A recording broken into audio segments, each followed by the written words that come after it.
Hey guys, it's the Gel Polish Canuck, and today I am going to show you how to make this manicure. This is extremely simple, extremely easy.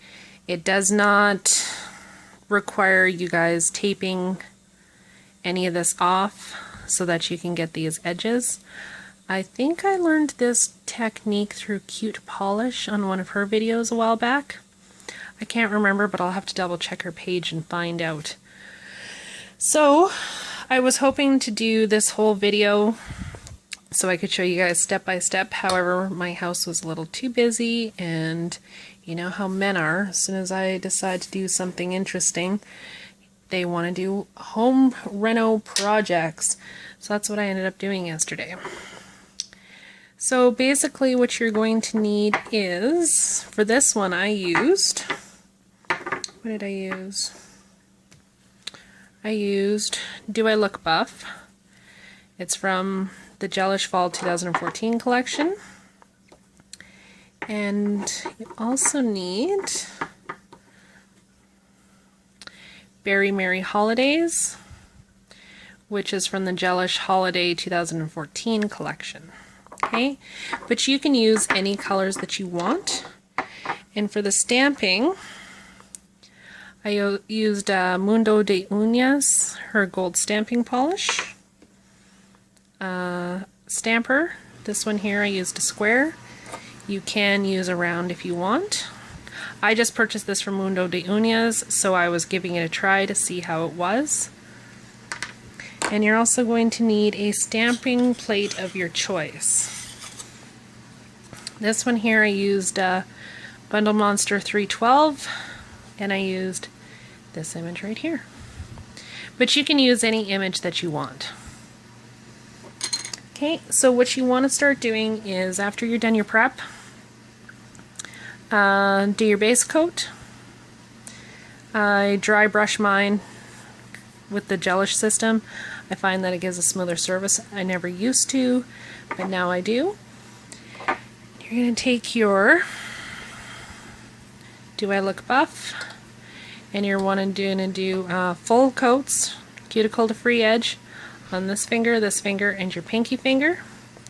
And you want to take the Berry Merry Holidays, full coats on this finger and this finger. One thing I do have to mention about Do I Look Buff is that I had a heck of a time. You need to put on super thin coats, and I mean extremely super thin. And it does not go on even. It looks streaky, it looks bumpy. I had 2 nails wrinkle on me. I have never had gel polish wrinkle on me before. And I ended up having to redo 2 of my nails because they wrinkled. It's gonna look, I don't know, maybe I just got a one-off. If you guys want to leave in the comment section below and let me know how your experiences with this color have been. So I ended up having to do 3 coats on each to get this to even out all nice. Don't mind my cuticles. Like I said, I had a very impatient significant other. And then I had to do just 2 coats of the red. Okay, and then here is the fun part. After you're done these ones here and this one, what you need to do is top coat it. After you top coat it, it'll smooth everything all out. It'll make it all nice and pretty, and it'll look really nice. And then you need to wipe the dispersion layer off for this next step to work. If you don't wipe the dispersion layer off, this line will not be a nice line. The polish is going to want to bleed into that dispersion layer. Okay? So after, I'll just show you guys because it's easy for me to wipe it off. After you are done wiping off the dispersion layer, you're going to want to take your polish, okay? You're going to want to set it on the side of your finger, like this, and all you're going to do is hold the brush stationary and roll your finger. And by doing that, you're going to end up with a clean, crisp line. And then from there, you can just drag it down cap your free edge, take your orange wood stick, and you can just clean up your lines.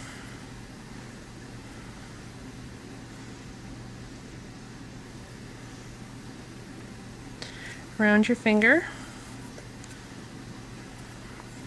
just like that, and then you want to cure that. Okay, but see how easy that was? You didn't have to worry about trying to tape it off. Okay, I'll show you guys again how easy that is. Okay, so again, you don't need a whole lot of polish on your brush, but remember, you can clean your edges up with an orange wood stick.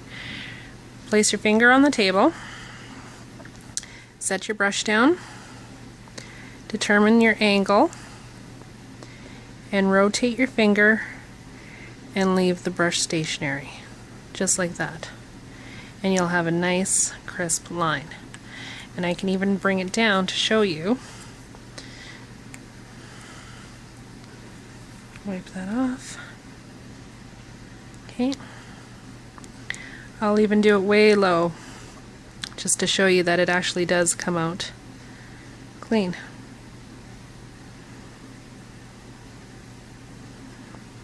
Just like that. Okay. But see how much of a straight line you have there? And like I said, just take your orange wood stick, drag it around, clean up your edges before you cure it, and that's all you need to do. Okay, so it's simple. Like I said, I do nail art that requires little to zero artistic talent. I've been doing my nails for a very long time, and I still can't paint my other hand properly. I don't know how people do it. When I do it, it looks like a drunk monkey did it, honestly, to tell you the truth. Because I don't do it very well. Okay. Now for the stamping. So after you have completed, I had to do about 3 coats of this to make it all nice and opaque. So after that, I went ahead and put my top coat on, cured it, wiped the dispersion layer off, and then, because you rotated your finger and you have a nice diagonal line, you can come in with your Scotch tape, and I would not recommend trying to use the Scotch tape to get your lines, because no matter how well you push it down, you're going to get bleeding underneath. It always happens, and if you don't, you're going to end up with a nice little ridgy line. So you just take your tape, cover up the portion that you do not want. See? Nice little diagonal line. Tape follows it quite nicely. That you do not want stamped. Pick up your image, stamp it on, and then when you're done, you remove the tape. Okay. And I always do 2 layers of top coat every time I do stamping. The reason why I do this is because if you do go a little thin in one area, and if it does start to wear off after a while, it's going to take your whole stamping design with it. So, and that's pretty much it. Then you stamp your ring finger, you stamp your thumbs, and that's it. But no, that little trick, you can do all sorts of diagonal patterns, and all you need to do is just roll. You could even do straight if you wanted to. Just line your brush up straight, and again, rotate your finger. Leave your brush hand stable. And it's totally fine. And that's why I do everything with very little artistic talent, because whatever I do on this hand, I have to be able to do on this hand. So again, same thing applies with your wrong hand. That's why this is perfect. You just set your brush, and roll your finger. Set your brush, roll your finger. And that's all you do to get that. And you can do perfectly straight lines every time. And you don't have to worry about Scotch tape or striping tape or anything else like that, because no matter how hard you try, every time you take it off, it's going to be bled underneath. So if you guys have any questions regarding this, just post it in the comment box below and I'll get to it as soon as I can. Thanks!